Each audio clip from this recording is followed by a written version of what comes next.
Hey everybody, and welcome to this week's event. We're going to talk about the inner shift, and we're going to go from reaction to resilience.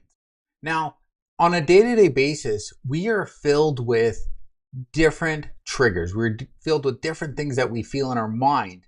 And until we learn to understand these triggers and we learn to understand why we're filled with these, we're going to be stuck.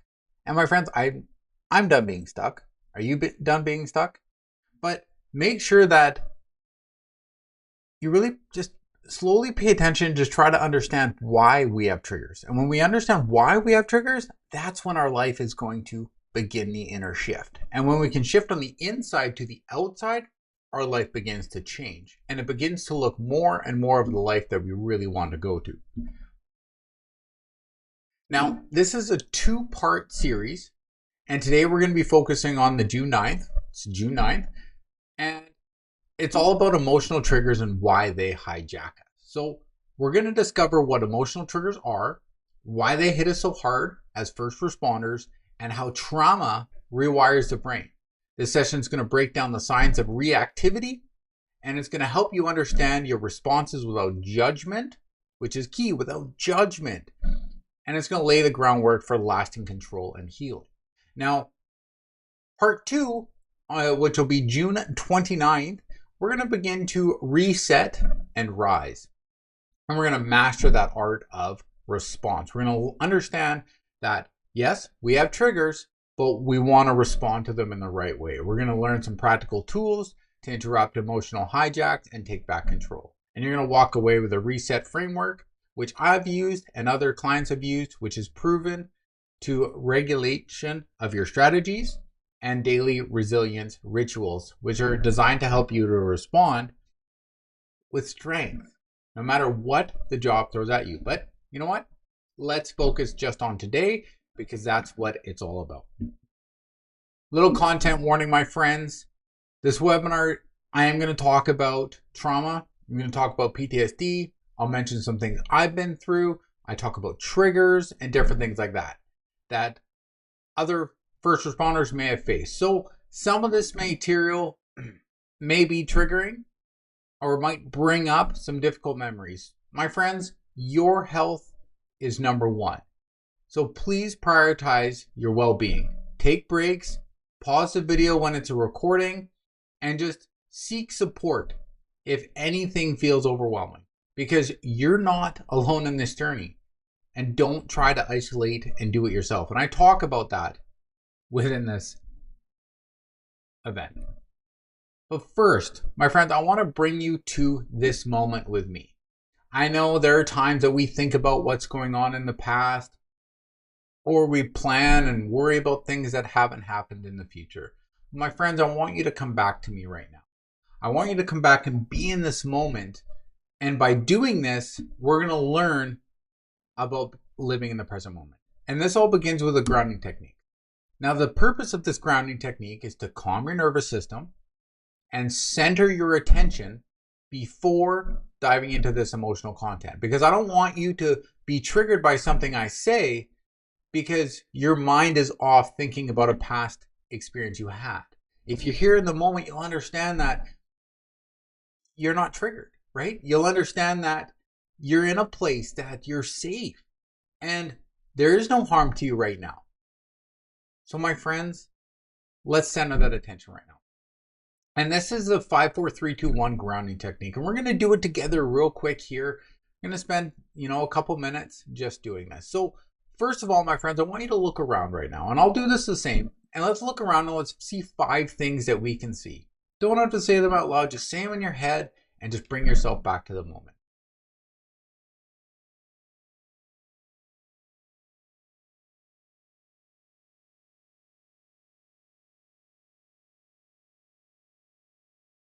Great. Did you find 5 things that you could see? Perfect. Okay, let's move on to number 4, which are 4 things you can touch. So what are some things around you that you can really touch and understand, feel the texture of them? Because what our plan is here, my friends, is to bring you back into this moment. So feel 4 things that you can touch on your feet, in your hands, on your skin, with a shirt you're wearing, whatever it is. Let's find those 4 things now.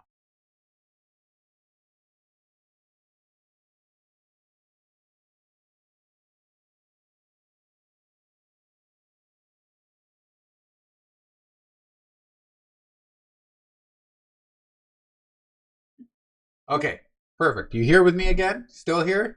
Still in this present moment, feeling those 4 things? Great. Let's move on to 3 things that you can hear. Now, this can be inside your house, inside your vehicle, wherever you're listening to at this, or it can be outside. So let's go quiet again and let's find 3 things that we can hear.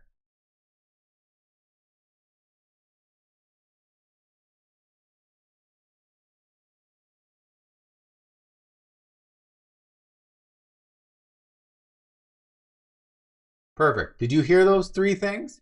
Now, as you can tell, if you're watching the video while you're looking around, I close my eyes. Now, this heightens the other senses. So when you close your eyes, you can hear things better. So on the next time you try this grounding technique, try closing your eyes while you're listening for those 3 things, and they should heighten a little bit higher for you. Now let's do some 2 things that we can smell.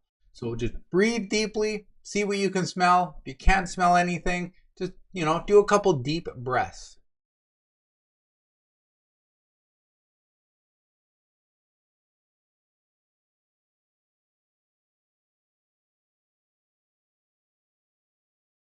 Okay, welcome back. Did you smell those 2 things? I sure hope you did. Now on the last point, we're doing 1 thing that we can taste. Now, unless you ate lunch like I just did, you may not have any taste in your mouth. So then just focus on your breath while we remain silent here for a few moments.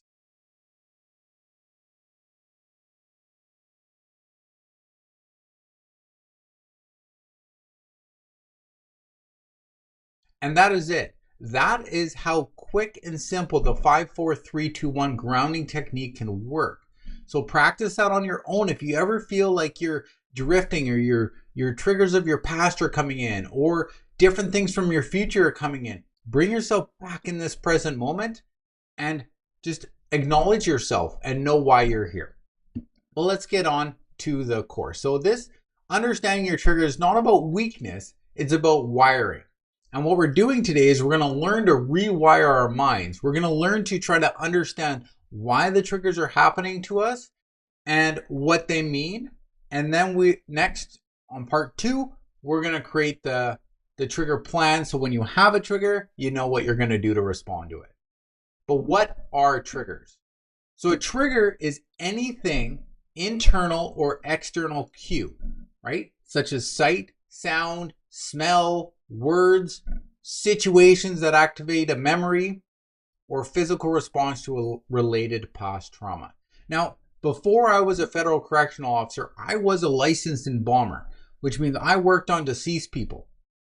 And I did this for about 5 years. Now, it has been about 20 years since I've worked in the funeral industry, and I still get triggered from smells. There are certain smells that hit me and it brings my memory back to where I was. Now, it's not a bad thing. I don't get emotional or anything with that, but it's just a trigger, right? Not all triggers have to trigger you emotionally. It could just bring up a thought and that triggered you. So what we want to do is we want to understand what those are. So that is any internal or external cue. What about examples? Okay, so hearing sirens. As a first responder, we hear sirens all the time. Maybe you had a bad call and hearing sirens going to that call triggers you. Returning to the scene of a traumatic call. Now I know as first responders, we go to the same place multiple times. Like I go into a prison. I'm a federal correctional officer, so I go into the prison, which means I am triggered or possibly can be triggered returning to the same scene of a situation. As firefighters, maybe the smell of alcohol, maybe smoke, witnessing a conflict or medical distress as a paramedic, seeing a same situation that you dealt with that's triggered you. These are all examples of little triggers. These reactions often happen automatically. These reactions often happen automatically. Not because you're weak, but because your nervous system has learned to associate those cues with danger. A trigger is not a traumatic experience itself.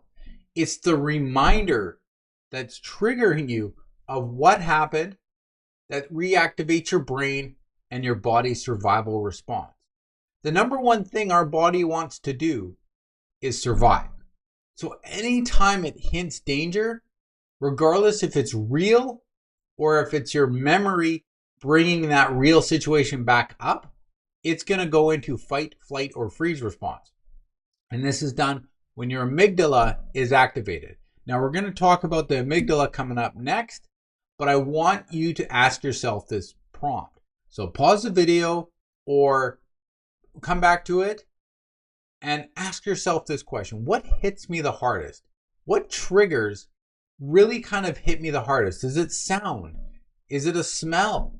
Is it sight? Is it something that I see?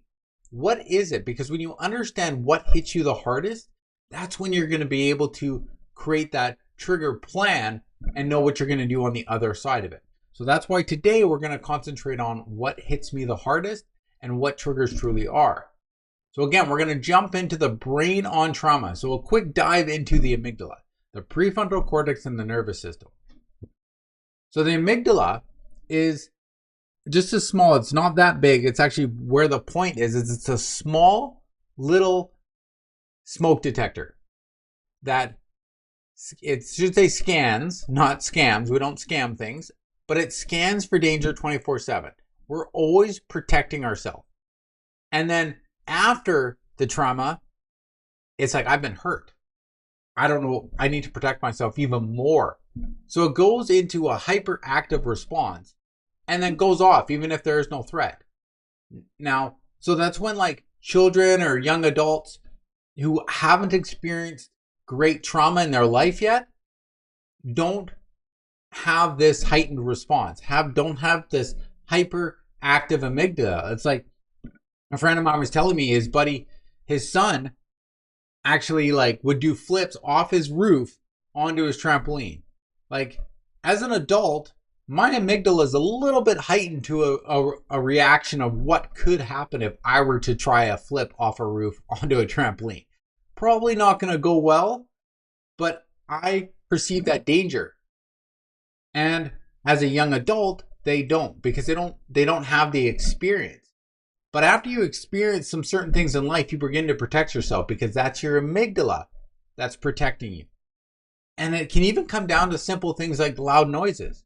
I know veterans overseas who are in combat situations deal with gunfire, deal with certain things like that. And then when they come back to either whatever their country is, they get reminders, a loud noise, a car backfires, and they jump because it could be gunfire. They don't know because their amygdalas, like I said, it's an automatic response. It's like, I need to protect myself now. Fight, flight, or freeze. That's what it goes into. And when your mind protects you, because that's number one, you need to have an out. You need to go, okay, if loud noise is one of the things that prompts you and triggers you, you go, okay, loud noise. When I hear a loud noise, I'm going to do the 5, 4, 3, 2, 1 method, and I'm going to bring myself back. Or if I hear a loud noise or I hear certain voices that kind of trigger me, I'm going to do the tactical breathing. Breathe in for 4, hold for 4, out for 6, in for 4, hold for 4, right? And that's when we do that. So even silence. I know being quiet sometimes can trigger some people. But again, when you know this and when you have this foundation, that's when you're going to be able to create that life because you're going to know what you're doing. Second is your prefrontal cortex. Now, when your amygdala is firing, you're in that alarm response is going off. Your prefrontal cortex goes really small and shuts off because that's responsible for your logical thinking and your decision making. And it gets overridden during that trigger because a car goes bang, the person could essentially start running. Now, that is your amygdala going, I need to protect myself now. But you're not in a situation. So your decision making going, it's just a car backfiring, I'm fine, isn't working. Survival is number one. So, like I said, it's like trying to hold a calm conversation while that fire alarm bell is going off. If you're in a house, the alarm's going off, or you're trying to have a a nice conversation. It doesn't work. You have your two brains. You have a thinking brain, you have your survival brain. Survival brain will always overcome and trump the thinking brain. And then your hippocampus. Now, this is your memory, right? It organizes your memory and the struggles after trauma. So one thing that I always do in this situation is I journal. Any situation that I'm in, if I feel it could trigger me or I feel like it would come up again in the future, I write it out. I write it out in detail. I had to deal with stabbing in the institution a few months ago. And the moment I got home from work, it was like 11 o'clock at night. I opened my journal and I wrote. I wrote for about 10, 15 minutes and I got everything out of my head. Because what your hippocampus is going to do is when you were triggered by something similar, it's going to fill that memory with something that's never really happened. And it doesn't always store that traumatic memory properly. So you begin to think, oh my gosh, yes, this is exactly how it happened. Or, yeah, this is what happened in that memory. And it wasn't exactly that way. So you have to begin to go back. And I've done this numerous times as I go back in the journal and I go, okay, I read it and I go, oh, that's how it happens. And then it puts it in my memory. And it's like fills in those holes that the memory tries to create for me. And then those memory loops and the rumination and rethinking doesn't happen so often because it's like, no, it happened at this place, at this time, this was a situation, this is how I responded, and it can't fill in the holes because it's right there. It's the report I basically read. And then doing all of these, your amygdala, your prefrontal cortex, and your nervous system, and your hippocampus set off your nervous response. Because trauma shifts your body into survival mode. Situation, trigger hits you, you're in fight, flight, or freeze, which your body goes into a survival mode. Your heart races, your muscles tense, your breathing becomes slow, breathing becomes shallow, tunnel vision sets in. I need to get out of here now. My life is in stake. My life needs to be protected. And this is the way it works. But it's your nervous system responding to a trigger that's not really there anymore. And this is that sympathetic nervous system kicking in. And we have to learn that when we're triggered, we don't need to have this nervous system kick in because we're in a safe place. But then you ask yourself, why can't I just calm down? I know this. I know I've been triggered. You might want to be calm, but your body still thinks, danger, danger. Because once triggered, your nervous system is no longer thinking. It's reacting. It just wants to react until your body feels safe again. Your brain won't feel re-engaged.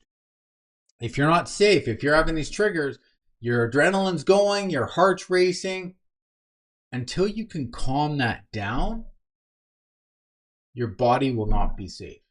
And your trigger will keep reacting. What you need to do, again, is you need to do these different meditations, different tactical breathing, and different things in the moment just to calm yourself down, and then you expand it to something even longer. Because when trauma takes a wheel, you have no control. Your reactions are not just emotional outbursts or bad moods. They're biological responses to perceived danger. Trauma-trained brains can react before you even realize it's happening. Your brain can get hijacked. You can have a trigger and you respond, right? I've heard stories of people responding to a trigger. Something happened, something set them off, and they got in a car and went home. And then because of this memory relapse, they're home. They're like, how did I get here? What the heck just happened? And it's because your mind and body were not together and it just needed to get safe. But if you recognize and understand the triggers that you're going to have in your life, then, my friends, you can begin to create that plan and go, when I'm triggered by this, my response will be this. And that's what we're going to work on in part 2. So what are some signs of emotional hijacks? I'm going to go over emotional signs, some physical signs, and some behavioral signs. So the emotional signs, these may show up suddenly or feel like they came out of nowhere, right? And we've all had these kind of emotional signs. Driving in traffic, someone cut you off. You know, I've been in incidences where, you know, someone cut me off and I chased them in my car for like, I don't know, a couple kilometers or a mile. And I'm like, and then once I kind of understand, I get my emotions back in check, I slow down. I'm like, what am I doing? What am I going to do when I catch this guy or girl? Drag him out of the car and beat the pulp out of them? No, that's not rational thinking, right? You begin to be irritable. You begin to rage over small things. You begin to have anxiety attacks. I remember having anxiety attacks and I wouldn't even know why, because I didn't have a plan. I didn't understand the triggers. You have dread, you have panic, guilt or shame that feels overwhelming. A lot of that is survivor's guilt, right? If you feel overwhelmed with that survivor part of your guilt, that is going to create this within your life. Feeling emotionally numb or disconnected. A lot of us do that so that we can protect ourselves from feeling the pain. We're just going to numb ourselves out and we don't need to feel this. Hypervigilance, right? As first responders, I know as police officers and correctional officers, we'll go into a restaurant and we'll sit with our back to the wall so that we can see everything going on in the room. But are we really need to be protected in that manner? No. I purposely sit with my back to the people now. In the beginning, it was extremely hard to do that because my hypervigilance was like up here. And now I trust my family. I trust my wife. I see her facial expressions. If something's going on, I'll turn around. But I don't need to give my attention to something that's not there, right?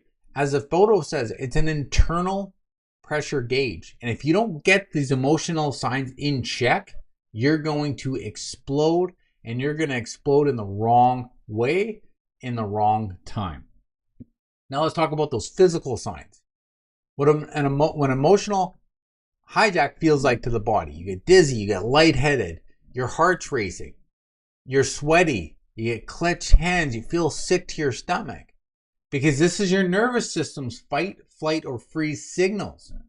Pounding heart, tight chest. When you're feeling this, this is kind of like an anxiety attack or things like that, but it's not to that point. And you're like, okay, why am I feeling triggered? What's going on? I'm being hijacked right now. And you need to bring your awareness back to that moment so that you can work through what you need to work through. Behavioral signs. This is the final point. So this is what others might notice or what you might do with your thinking. Now, I had a rough night at work a couple days ago. And I actually have been snapping a little bit more at my children than I want to be. But they understand, and we sit down and we talk and we go through it. And because I know what's triggering me, I'm able to work through this. Avoiding places, calls, people, right? Sometimes our phone will ring and be like, I'm not talking to that person. It just brings up too much pain. Or you go numb with substances, screens, or shut down. I remember again on an instant prior back when I was first diagnosed, I would come home from work and I'd play video games. I was a video gamer and I'd do it for 5-6 hours. Ignore my wife, ignore my newborn kid, right? I just wouldn't want to be in that. When you're constantly checking in with surroundings, even when safe, like I talked about the police, corrections, first responders that sit with their back to the wall. You're constantly on high alert, overreacting or underreacting in high stress moments. That's a bad thing as first responders. We don't want to underreact or overreact, excessive force, right? I've been in situations at work where it's like, you're dealing with it. Maybe there was a staff assault and a staff member is going over reacting, you're like, you need to calm down. You need to pull back. And sometimes you have to pull the staff member out because they've been emotionally hijacked. So when trauma takes the wheel, here's a few questions that you can ask yourself between now and the next event. So which emotion do I notice in myself most often? So which emotion do you get? Behavioral? Are you emotional? Or is it physical? Which one of those do you notice in yourself most often? And how do you know when you've been hijacked? What are the situations that you notice when you've been hijacked? How do you react? What do you do? So write down this question for your journaling.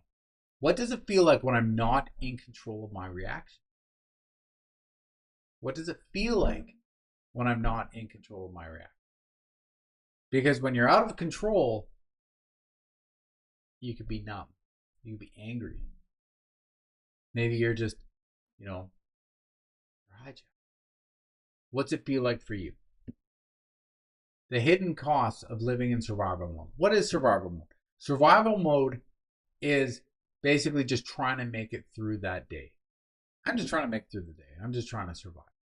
And that's why at the PTSD Transformation Academy, we work at moving you from in that survival mode into a thriving one, into one with purpose, into one that you love, into one that you continue to work at every single day. Because when you're constantly in a state of reaction, you begin to create that as your new normal, right? Reacting to situations. This happens, so I do this. But it slowly is going to chip away at your well-being. It's going to slowly chip away at your relationships and your ability to thrive. You just feel like you're pushing through the day. And it's your body and your brain, it's stuck in defense. And what we have to do, my friends, we have to get back on offense. We have to begin to work towards that life. So over time, this is going to have real costs in your mental and emotional health, relationships, trust, physical health, and performance on the job. We're going to go over these ones right. So let's break down each one of those areas. So your mental and emotional health. Constant reactivity keeps that amygdala, your alarms signal, in control. And your prefrontal cortex, your decision and logistical thinking, offline. And it makes those decisions harder and foggier to actually do. And your emotional numbness, and you become shut down, is how you live your life. And it makes it hard to be joyful. It makes it hard to feel connection. It makes it hard to have a purpose. And that's why we want to work through this. When you're always on edge, peace feels unfamiliar. And that becomes a new kind of danger. What about your relationships and your trust? As someone that's always following your amygdala, you're always being hijacked. You're quick to anger. You have quick tempers. You're emotional or withdrawn. Or you mistrust. People you love, people that are in your corner, you don't trust them. And this is going to damage the bond that we have with our spouses and our partners. The bonds that we have with our kids. Man, there's so much that I wish I could change from when I was going through this. I know I can't, so I definitely move forward, but I missed a lot because I didn't have someone showing me what I needed to do. What about your teammates and your friends, the people that love you? I'm not saying any of this, my friend, is your fault. But I'm saying today is the day to move on it. Today is the day to create that plan. Loved ones may feel like they're walking on eggshells. Like I said the other day at work, I had a bad day. I brought it home with me. And my kids and my wife were walking on eggshells. So they're like, I don't know what to say to him. Because he might react and yell at me. And that sucks. That sucks to be a parent, a husband, to have that with your kids. And then, you know what? People just go in isolation. You know what? Instead of me hurting them, I'm just going to go be by myself. And you protect yourself. But now you're vulnerable. Now you're alone. And you can't heal by yourself. Trauma doesn't just affect you, my friend. It affects all the people around you. What about your physical health? We get one life, my friends. And I heard an expression once that the diseased person looks at a healthy person with envy. I have read so much about how people that are millionaires would give up everything for one more day of health. It means nothing. Our physical health is keeping us alive. And when you live in that survival mode, your cortisol and your adrenaline, it spikes. And it's going to cause sleep issues, which then cause weak immune systems, which then cause heart problems and digestive problems, which then you're always tired because you're always, have you ever, just imagine this. I want you to imagine this right now, going on a treadmill and running. Just run on a treadmill at like, I don't know, pace 7. You're running and you're running and you're getting tired but you still run. You get a little bit more tired, but you know what? You're still running and you're still running and you're never gonna be able to work on your physical health because your mind is running. It's running. It's protecting you. It's surviving. It's helping you make sure that you don't die because these triggers are happening in these different situations. The emotions are happening, these physical things, the behavior, but you don't slow down. And unless you slow down, you can't begin to work on these things. You have to do different techniques, my friends, to get off that treadmill. And then you begin to slow down. Living in survival mode isn't about a badge of honor, right? It's a health one. If you have any of these, it's a wake-up call, my friend. That means that you need to look within and begin to build that life on the outside. It's not just mental. It's your body. There's a book that I absolutely love. It's called The Body Keeps the Score. And even just the title tells you what you're going through. Everything is connected here, my friends. Our minds, our emotions, our bodies, our nervous system, it's all connected. So when our mind is off, our body's going to be off. When our emotions are off, our mind and body are going to be off. It's all connected. So you need to find a balance. You need to understand, and you can't do that if you're not paying attention. You weren't built to live on high alert mode 24/7. Long-term stress burns from the inside out. Fatigue, illness, and imbalance follow. You are emotionally hijacked from the inside out. The outside world only affects you with the amount of emotion that you give to that situation. I want to say that again to you. The amount of emotion that you give to a specific event is what gives that event meaning. So if you give something little meaning, it's going to be a small event. The bigger the meaning, the bigger the event. So if you learn about your emotions and you don't give so much emotion to different things that don't matter, this is when you're going to begin to slowly take your life back. And what about job performance? Constantly reactivity to overcorrection, undercorrection. We do things now, like I said, that I've been in physical altercations where someone is doing too much to the point of almost excessive force. And you're like, whoa, pull back. Yes, I get it. But you have to keep your emotions in check because now it might even not even be that situation. It's something that they've been triggered with from the past. And this just had them go off the rails. And then you overcorrect. Or maybe you're in a situation, and I know police officers get in gunfights and things like that. Maybe they've been in a gunfight and now they're hiding behind a car, fearful of performing their job because of what happened, because they didn't work through something. Under reaction, tunnel vision, poor judgment, increased mistakes, or safety risks, reduced confidence. If you get into something that has triggered you, you think you're weak, you think you can't make it to that next level, your confidence has gone down. Now you don't think you can perform the job like you did, but you can't show that. So you're still going to go to work. You're still going to do what you can, but you might be a liability. And that's why it's so important as first responders that we work on our mental health, not just for your sake, but for the people around you. A reactive brain can keep you alive in a moment, but it can't lead you through a career, right? We react to situation instead of responding. And when you react, that's your amygdala. When you respond, that's your prefrontal cortex. That's your decision making. You make that decision, and that's healthy. I'm not saying the amygdala is not healthy, but if it's always in control, that's where it becomes unhealthy. So this is the book we're going to be working on next on part 2, my tactical shift plan, and what I'll do differently when I'm triggered. So we're going to set up a plan for what you're going to do. But today I want you to answer this question.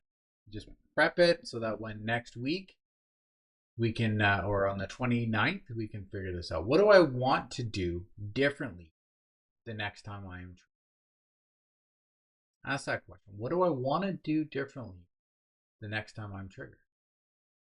Do you know what triggers you? That's the first question. Know what you're triggered by, and then ask yourself what you'll do differently. And when you understand this, this is what's going to create that plan. And that's what we're doing next week. We're creating that. Thank you so much for tuning in. Thank you so much for being here, watching the recording. If you're watching the recording, I appreciate you that you do what you do. I trust that all these videos help you out. They give you a little bit of insight. Take what you want, leave the rest. Because life is a journey, and you have to decide the path of the journey.